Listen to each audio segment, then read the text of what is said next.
Now I am going to give few state transition diagrams for the time homogeneous continuous time Markov chain. You see the first example, it has only two states 0 and 1. So, the state space S is a 0 comma 1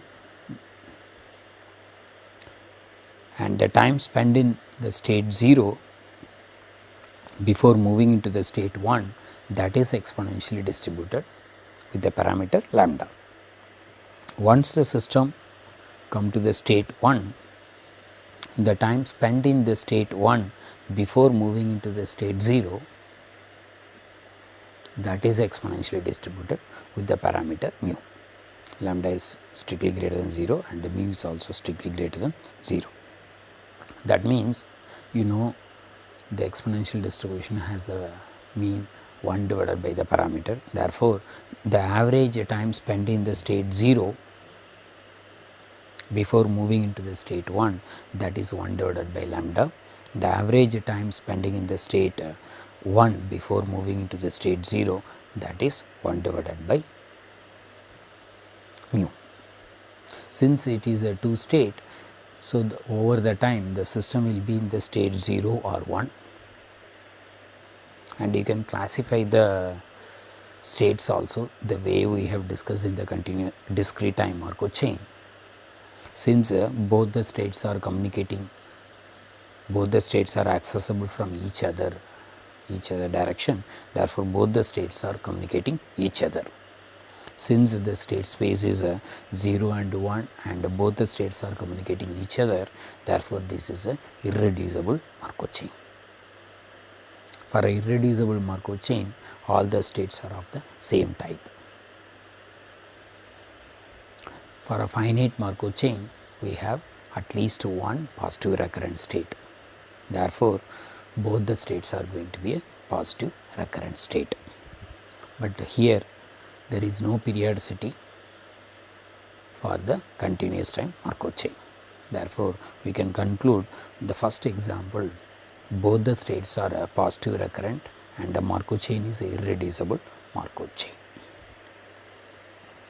So, the continuous amount of time system spending in state 0 and 1, that is exponentially distributed with the parameters which I discussed earlier. Now, I am moving into the second example. In the second example, we have a state space is a countably infinite and the system spending in the state 0 before moving into the state 1, that is exponentially distributed with the parameter lambda naught. Whereas in the state 1, the system can spend exponential amount of time, the amount of time spending in the state 1 before moving into the state 2, that is exponentially distributed with the parameter lambda 1. And similarly, the system spending in the state 1 before moving into the state 0, that is exponentially distributed with the parameter mu 1. Therefore, this is mu 1 and this is lambda 1. Therefore, the time spending in the state 1 before moving into any other state, that is going to be minimum of the exponentially distributed with the parameter lambda 1, one random variable, you can call it as a x, and you can call it as another random variable, that is exponentially distributed with the parameter mu 1. Therefore, the amount of time spending in the state 1 before moving into any other state, that just now we have concluded that waiting time distribution is exponentially distributed, that will come from here also. So, here these two random variables are independent, x and y are independent random variables.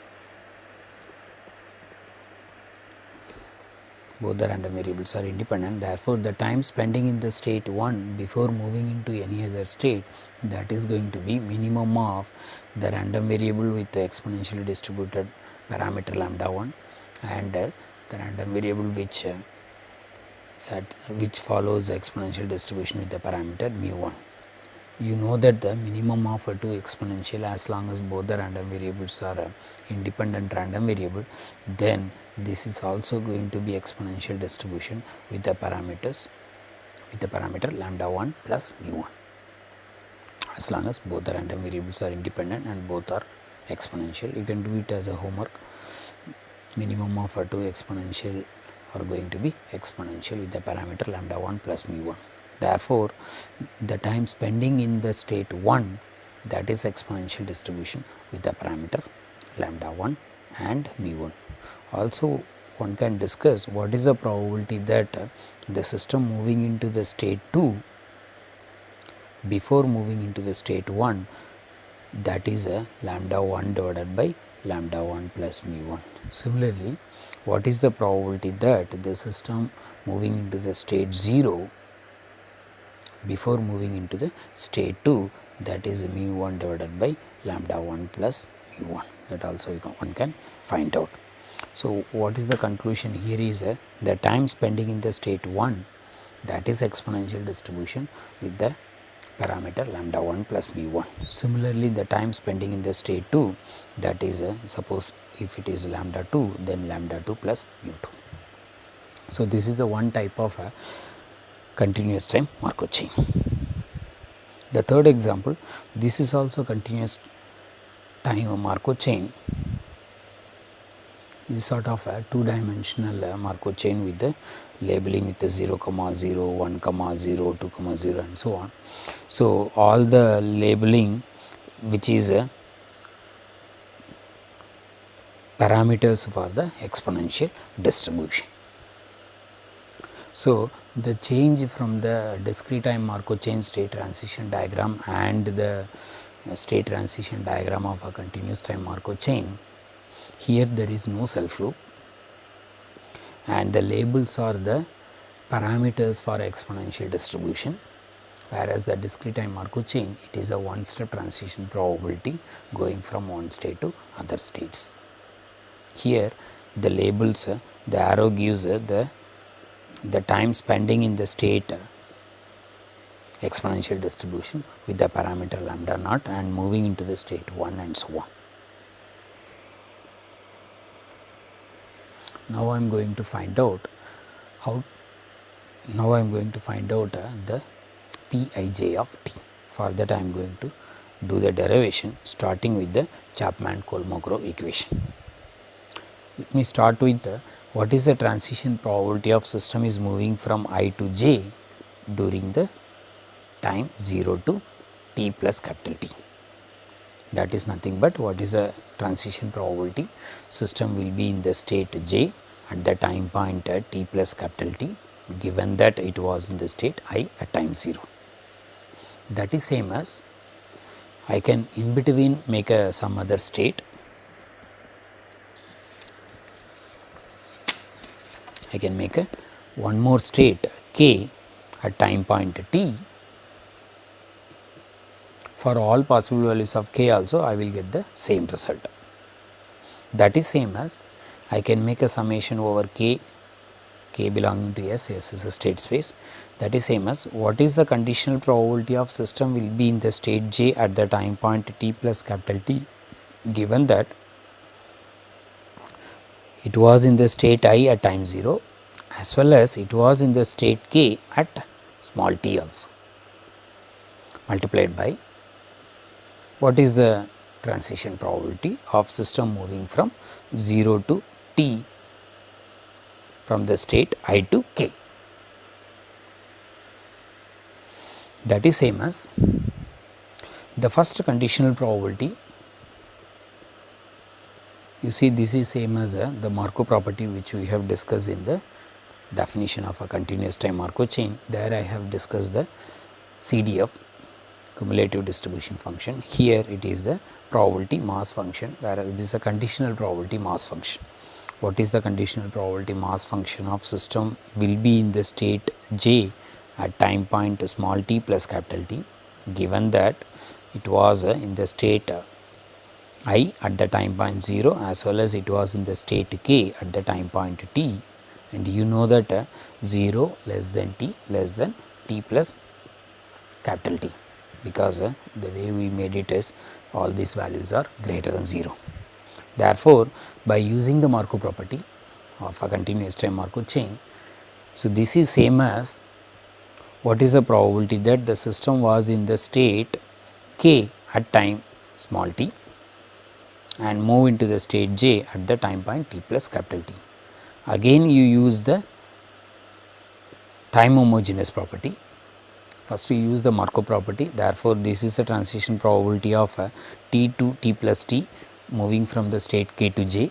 Then you use the time homogeneous property, therefore, only the length matters. Therefore, t to t plus capital T, that is same as 0 to capital T. Therefore, the system is moving from the state k to j from 0 to capital T, that is a p k j of t. The second one, it is a transition probability, system is moving from state I to k during the interval 0 to capital T. Therefore, this is I to k of t. So, this is valid for all I comma j with the t greater than or equal to 0 and capital T is also greater than or equal to 0. Therefore, the left hand side is the transition probability of system is moving from the state I to j from 0 to t plus capital T, that is same as summation over, I can rewrite in a different way, I to k in the interval 0 to small t, k to j instead of small t to small t plus capital T, because of the time homogeneous I am just making 0 to capital T. Therefore, this is valid for all values of k summation. This equation is called the Chapman-Kolmogorov equation for a time homogeneous continuous time Markov chain, because here for this transition probability we have used Markov property as well as the time homogeneous property also. Therefore, this is a Chapman-Kolmogorov equation of the transition probability of system moving from I to j in small t plus capital T can be broken into product of these for all possible values of k. So, like this you can break it many more ways with the summation for all for different state of k. Using these we are going to find out the transition probability of Pij of t. You remember, to find out the distribution of x of t, you need a initial state probability vector as well as the transition probability Pij of t. The initial state probability vector is always given. You have to find out the Pij of t. Once you know the Pij of t, you can find out the distribution of x of t for any time t.